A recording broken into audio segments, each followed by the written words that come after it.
Welcome to the Banker Lamp. Please enjoy the video. You start by making a quick backup, because deletion is permanent on disk unless you recover from trash. Close the project in Pycharm via File right arrow close project so the IDE releases files. Once closed, look at the recent projects list or the project view to confirm the exact project path. This is the folder you will remove. Make sure no external processes, terminal sessions, or running tests are using that folder before you proceed to deletion. Next, remove the project reference inside Pycharm so it no longer appears in recent projects.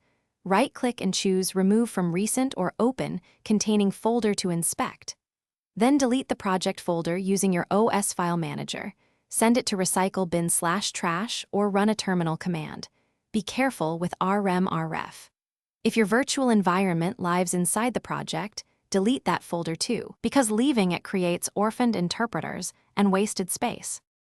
Finally, empty the recycle bin or trash to permanently reclaim disk space, and open Pycharm settings to remove any interpreters or paths that pointed to the deleted project.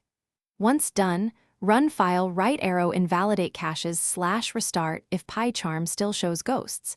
This clears indexing issues. If you accidentally deleted the wrong folder, stop, check trash, and restore immediately. And remember, keep interpreters outside project folders next time to make. Thanks for watching. If this was helpful, leave a like and consider subscribing. See you next time.